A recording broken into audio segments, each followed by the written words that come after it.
Hello and welcome to another video. My name is Caitlin, and as this video comes out, I will be in Disney World. I'm trying something new again with this piece, doing a background, handling architecture and perspective a bit, not stuff I typically go through the fuss with on characters. As I was planning my pieces for this month, I wanted to mix things up and have variety and do things I don't typically do, including more backgrounds.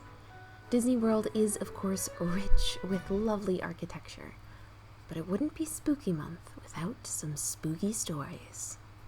This, for the uninitiated, is the Haunted Mansion in Orlando.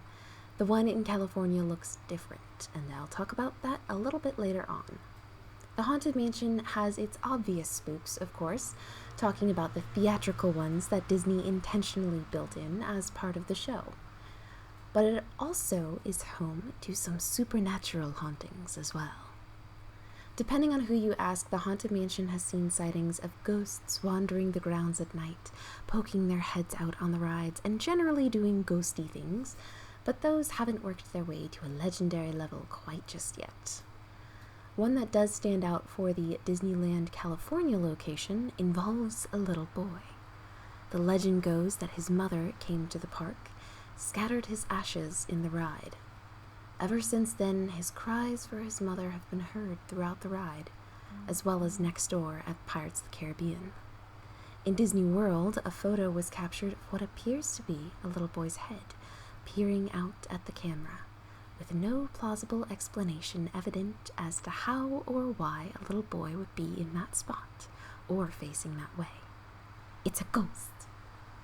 Disney's official stance is, of course, that ash scattering doesn't happen. They say that people ask but are told no. But that's the magic of Disney, right? Just kidding. It's a wonderful place. I just want ghost stories to tell. Honestly, I was incredibly surprised at how unhaunted the Haunted Mansion was.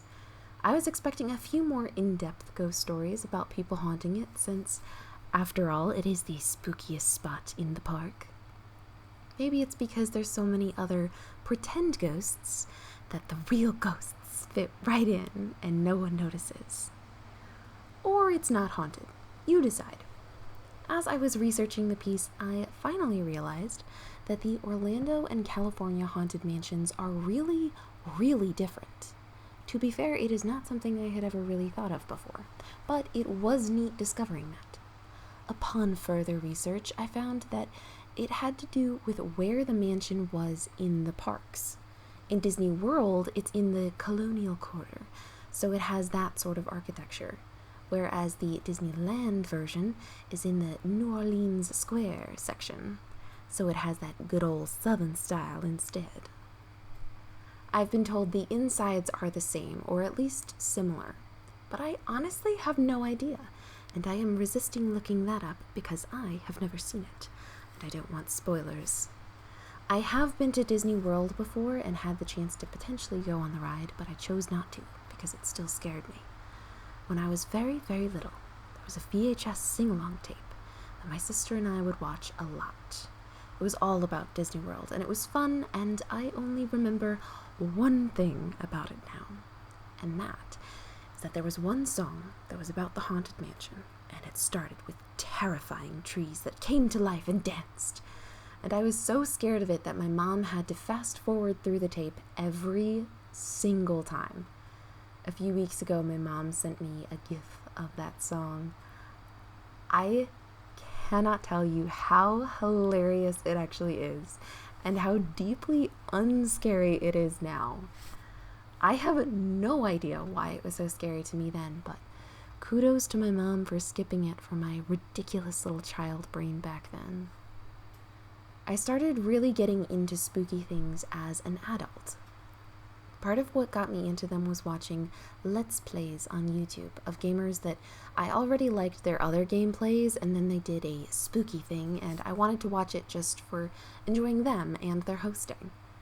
I realized that watching those scary, spooky things can actually be a great way to channel all of the frustrations and fears of real life into something that has a neat and tidy conclusion. It gives those feelings a healthier outlet than just bouncing around in my brain, wreaking havoc. An odd and unusual coping mechanism for sure, but hey, if it works and it doesn't hurt anyone, why not?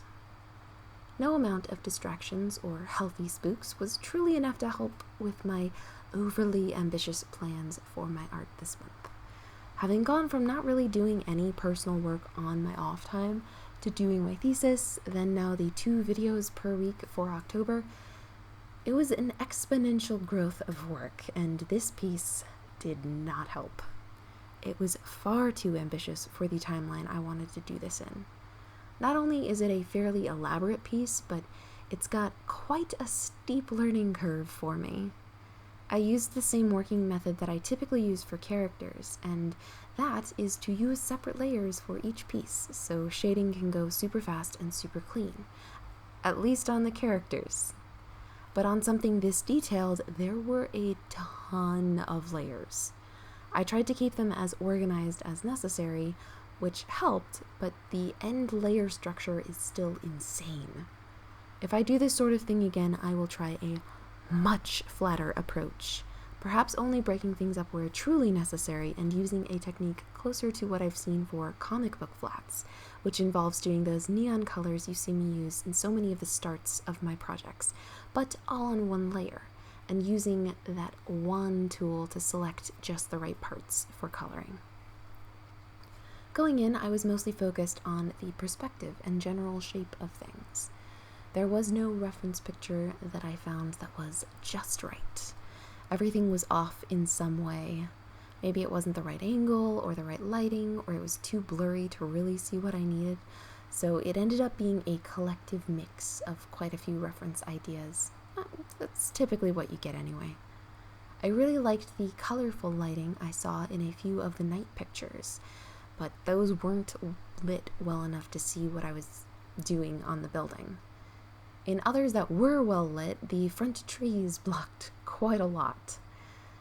This one may have been easier after my trip, being able to get my own reference that fit just the way I wanted, but that's less fun than using it as a way to get excited for my trip. So I did it this way, and we live with our choices. For perspective, I was definitely not bothered in abiding by mathematically correct perspective. I wanted a funkier, more fun approach, as you'd see in a lot of retro pieces. I think that could have been pushed a lot farther, but I kind of played it safe here since backgrounds are still something I'm practicing. The most important part to me wasn't accuracy, it was iconicness. That's not a word? The parts that people would be able to identify with the building. The ornate doorway, the greenhouse, the middle tower, all those little pokey things on top. Like if I was to hand a marker to someone who wasn't an artist and have them draw it, what would they still include? The color was so tough. So tough. Which is why you just see it sort of pop from a fun rainbow flat thing to the more natural looking approach. I should have done a color comp, and I didn't. I always forget about those for really elaborate things because I don't ever really do them with anything else. For simple characters, it's really easy to test things out on the actual piece. There's no need to mess around with comps when you can just change the layers real quick. But on this, it was a nightmare getting to an idea for colors that I was actually happy with. Ultimately, I retreated to the safety zone of mostly neutrals with that orange-purple lighting I love so very much. To be fair, that was the lighting that I was seeing in Ref that I loved. Because it fit my aesthetic. What can I say? I like it. Finally, the effects and overall color overlays, fog layers, and texture overlays really helped bring this piece together and make it feel more cohesive instead of those disjointed pieces I had worked on. Do not be like me. Learn from my mistakes. Do not do backgrounds with that many layers. Never again will I. After a long time working on this, it still feels unfinished. But I needed to move on. Overall, the recording itself is 8.5 hours long, and that doesn't count all the time that I needed to sketch the initial thing, as well as the time messing around with colors and little tweaks off the recording, or pausing for thinking things through. I'd estimate that it took me about 12 to 14 hours to do this from idea through sketch to final product, and that is being generous. It was probably longer. I went through a lot of sketch ideas messing around with how I wanted to handle this. That being said, I learned so much doing this piece. If I were to do this sort of piece again, there would be a lot I would approach in different ways, so that would give me the chance to get to even more in the way of detail work and finishing this out, so it doesn't seem quite as flat and bare. But that is for future me to figure out. For now, I bid you adieu. Happy hauntings. I hope you enjoyed. Stay tuned for more spooky stuff coming up. Thank you so much for watching, and I hope to see you next time. Bye!